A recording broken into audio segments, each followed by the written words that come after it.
నాకు జెండా దొరికింది.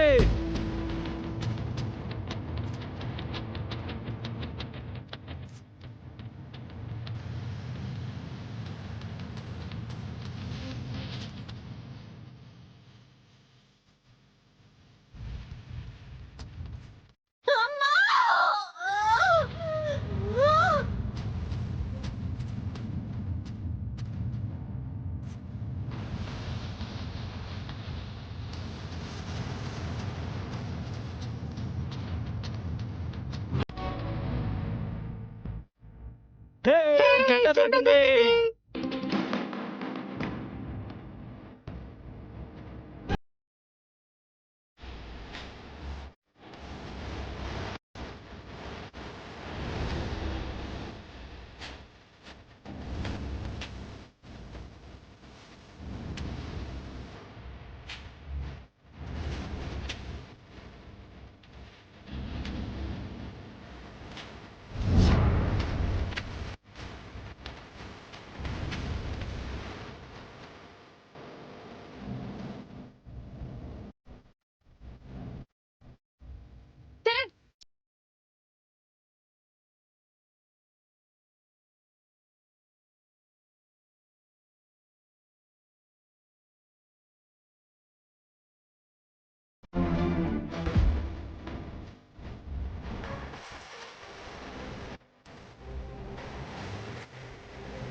ఏంటి మిస్ అయ్యానని డిసప్పాయింట్ అవుతున్నావు? ఏం మిస్ అయ్యాం? అంటే పల్లవి విషయంలో ఇలా జరగడానికి కారణం నువ్వా? మాట్లాడమే.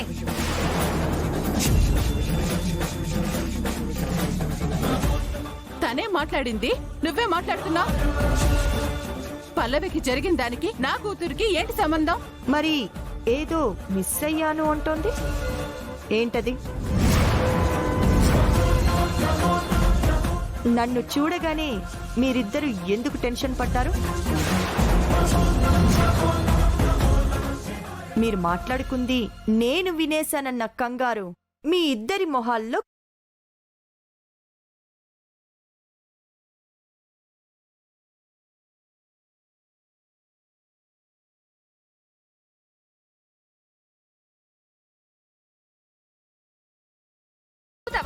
చెప్పు. బేబీ నువ్వు ఆగు మమ్మీ. ఆ పల్లవిని చంపాలి అని తనని పాముతో కరిపించింది నేనే.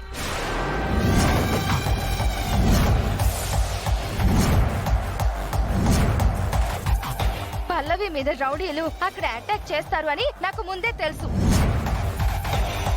అర్థమైంది కదా? ఏం చేస్తావు? చంపుతావా? చంపు చంపు చంపు. బేబీ నీకేమైనా మతిపోయిందా? అసలేం మాట్లాడుతున్నావే? మతిపోయింది నాకు కాదు మమ్మీ, ఈవిడికి. అందుకే ఇలా మాట్లాడుతుంది. తెలివిగా మాట్లాడి టాపిక్ డైవర్ట్ చేయాలని చూడకు అక్షిత. డైవర్ట్ చేయడం ఏంటి? జరిగిన దానికి కారణం మొత్తం నేనే అని చెప్తున్నాను కదా. ఇంకేంటి? ఏం చేయాలనుకుంటున్నావో చెయ్యి. బేబీ ఇంకొక మాట మాట్లాడావంటే పళ్ళు రాలు కొడతాను. పిచ్చిగాన్ని పట్టిందా నీకో? చేయని తప్పుని నీ మీద వేసుకొని జైలు పడతావా? ఆవిడకి కూడా కావాల్సింది అదే కదా మమ్మీ. నిన్ను జైలుకి పంపించాలని నేనెందుకు అనుకుంటాను? అప్పుడు పల్లవి విషయంలో నా కూతురేదో చేసినట్టు ఎందుకు మాట్లాడావు? పల్లవితో ఎవరైనా గొడవ పడినా దానికి కారణం నేనే అన్నట్టు చూస్తాం. దానికి ఏదైనా ఇబ్బంది వచ్చినా నేనే కారణం అని చెప్పి మాట్లాడతాం.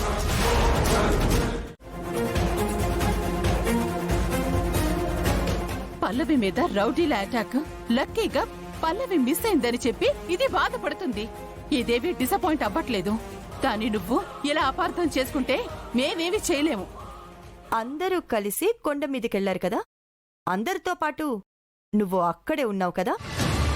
అంటే ఏంటి, నేనొక్కదాన్నే ఉన్నానా? గీత లేదా? మిగతా వాళ్ళెవరూ లేరా? అందరినీ ఇలాగే అడిగావా? నన్నే ఎందుకు అడుగుతున్నావు? అక్కడ పోటీలో గెలవాలి అని ఎవరికి వాళ్ళు పరిగెడుతున్నారు. ఎవరు ముందున్నారో ఎవరు వెనుకున్నారో ఎవరికి తెలుసు? అందరికంటే ముందు వెళ్ళిపోయి ఆ ఫ్లాగ్ తెచ్చేసి గెలవాలి అనుకుని అందరూ వెళ్లే వైపు కాకుండా ఏ అడ్డదారుల నుంచో వెళ్ళుంటుంది. అనుకోని ప్రమాదంలో ఇరుక్కునుంటుంది. అయితే నీకేం తెలీదు? అదే కదా చెప్తుంది. సరే, ఇక నిన్ను కాని తనని కాని ఏమీ అడగను. కాని పల్లవి మీద అటాక్ చేసిన వాళ్ళని ఖచ్చితంగా తెలుసుకుంటాను.